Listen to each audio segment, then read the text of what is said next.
మింగను మెతుకులేదు మీసాలకు సంపెంగ నూనె. కూట్లో రాయి తీలేనోడు ఏట్లో రాయి తీశాడంట.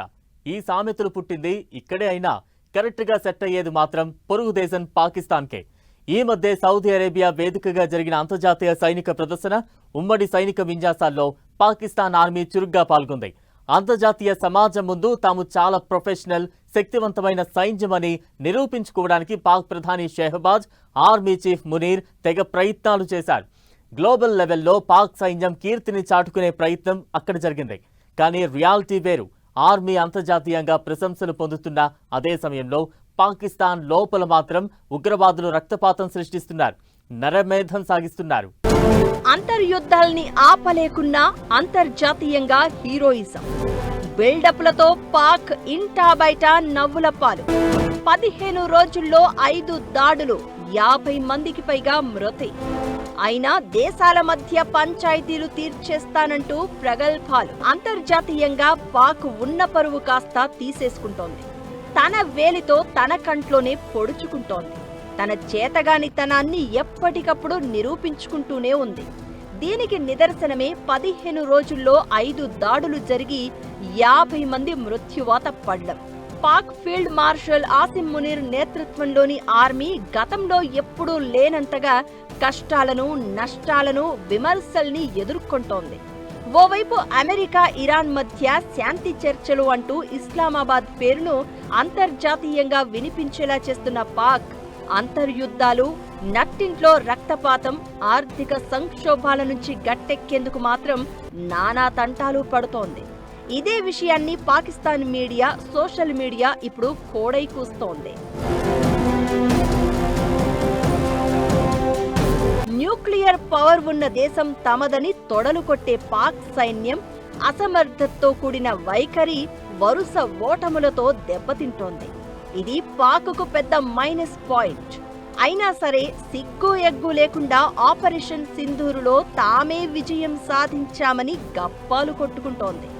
విక్టరీ పరేడ్లు చేసుకుని సంబరపడుతోంది. మరోపక్క దేశాల మధ్యన యుద్ధాల్ని ఆపే సత్తా తనకే ఉందన్నట్లుగా అమెరికా, ఇరాన్ మధ్య తలదూర్చింది. ఇస్లామాబాద్ పీస్ టాక్స్ ప్రిపరేషన్లో మునిగిపోతోంది షెహబాజ్ షరీఫ్ సర్కార్.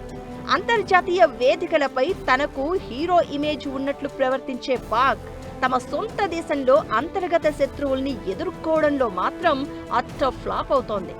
గ్లోబల్ టెర్రరిజం ఇండెక్స్ లో ఈ ఏడాది టాప్ 10 కంట్రీస్ లో ఒకటిగా నిలిచింది పాక్.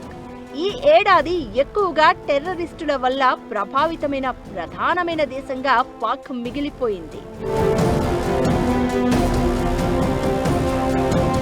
ఖైబర్ పఖ్తూన్ఖ్వా, బలూచిస్తాన్ నుంచి 74% దాడుల్ని పాక్ ఎదుర్కొంటోంది. తెహ్రీక్-ఐ-తాలిబాన్ పాకిస్తాన్ సంస్థల దాడులు వేధిస్తున్నాయి.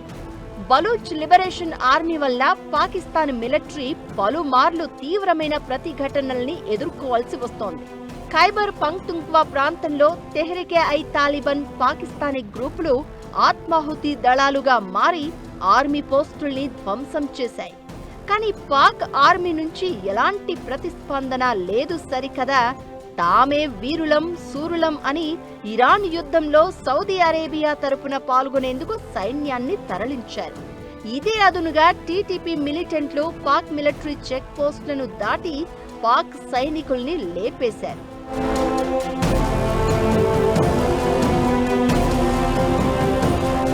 ఇంత జరుగుతున్నా మునీర్ నేతృత్వంలోని సైన్యం మాత్రం పవర్, మీడియా అటెన్షన్ తమపై ఉండాలని కోరుకుంటోంది. ఇటు పాక్ పెంచిన టెర్రర్ పాము తమ దేశాన్నే కాటేసి పొట్టన పెట్టుకుంటున్నా నిమ్మకు నీరెత్తినట్లుగా ఉంటోంది. మరోపక్క సరిహద్దుల్లో ఆఫ్ఘనిస్తాన్ నుంచి కూడా నిత్యం ఏదో ఒక రూపంలో దాడుల్ని ఎదుర్కోవాల్సి వస్తోంది. గతంలో పాకిస్తాన్ సైన్యం, అక్కడి ఇంటెలిజెన్స్ సంస్థ ఐఎస్ఐ కొన్ని ఉగ్రవాద సంస్థలను మంచి ఉగ్రవాదులు, చెడ్డ ఉగ్రవాదులు అంటూ తమ స్వార్థం కోసం భారత్ పైకి ఉసిగొల్పడానికి పెంచి పోషించాయి. అయితే ఇప్పుడు ఆ ఉగ్రవాద గ్రూప్లే తిరిగి పాకిస్తాన్ సైన్యంపైనే పడగ విప్పాయి. దీన్నే పాలు పోసి పెంచిన పాము కాటేసిందంటారు. పాకిస్తాన్ ఆర్మీకి దేశ రక్షణ కంటే దేశ రాజకీయాలను శాసించడం, వ్యాపార సామ్రాజ్యాలను నడపడంపైనే శ్రద్ధ ఎక్కువ. అంతర్జాతీయంగా తమ ఇమేజ్ను కాపాడుకోవడంపైనే పెట్టే శ్రద్ధలో పావు వంతు దేశ రక్షణ, అంతర్గత ఉగ్రవాదంపై పెడితే పాక్ ఈ రోజు తలెత్తుకుని గర్వంగా చెప్పుకోగలిగేది.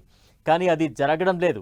దీంతో సామాన్యులు, సైనికులే ఉగ్రవాదుల చేతిలో బలైపోతున్నారు. అంతర్జాతీయ వేదికలపై పాక్ ఆర్మీ ఫోజులు, సొంత దేశంలో ఉగ్రవాదుల చేతిలో సైనికులు బలి, గ్లోబల్ లెవెల్లో గుర్తింపు కోసం ఆరాటం, లోకల్ గా పెంచి పోషించిన టెర్రరిస్టుల రక్తపాతం.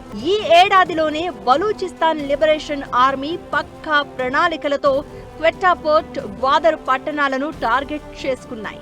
పోలీస్ స్టేషన్లు, బ్యాంకులు, మార్కెట్లు, భద్రతా కేంద్రాల్లో డజన్ల కొద్దీ ఆర్మీ సైనికులను, సాధారణ ప్రజల్ని కాల్చి చంపాయి.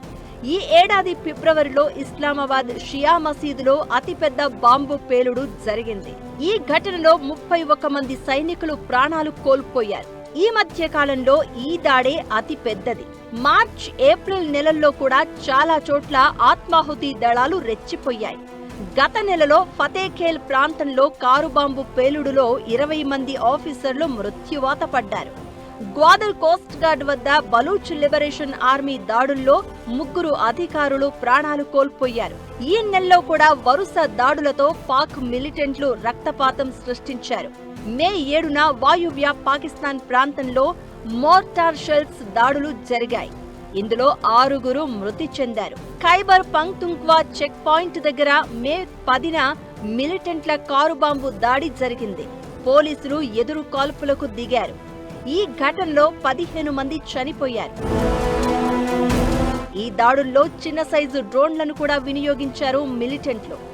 మే 12న అదే ఖైబర్ ప్రాంతంలో ఆత్మాహుతి దళం దాడికి దిగింది. 9 మందిని చంపేసింది. మే 14న బలూచిస్తాన్లో జరిగిన ఎదురు దాడుల్లో 5 సైనికులు, 7 బలూచ్ ఆర్మీ మృతి చెందారు. మే 15న మిలిటెంట్లు వాయువ్య పాక్లో ఆయుధాలు, పేలుడు సామగ్రితో దాడులకు దిగారు. ఇందులో 9 మంది పారామిలిటరీ అధికారులు కన్నుమూశారు. ఇలా ఖైబర్ పంక్తుంక్వా, బలూచిస్తాన్ ప్రాంతాల్లో ఉగ్రవాద సంస్థలు పాక్ సైనికులకు కంటి మీద కునుకు లేకుండా చేస్తున్నారు. అటు ఆఫ్ఘనిస్తాన్ నుంచి సరిహద్దుల వెంట దాడులు నిరంతరం జరుగుతూనే ఉన్నాయి. ప్రతిరోజు 10ల సంఖ్యలో పాక్ సైనికులు ప్రాణాలు కోల్పోతున్నారు. సొంత సరిహద్దులను, దేశ ప్రజలను కాపాడుకోవడంలో పాక్ ఆర్మీ పూర్తిగా విఫలమైందన్న విమర్శలు వినిపిస్తున్నా తమకేం జరగనట్లు అంతర్జాతీయ రాజకీయాల్లో తల దూర్చడం పాక్ డబుల్ గేమ్ మెంటాలిటీకి నిదర్శనం.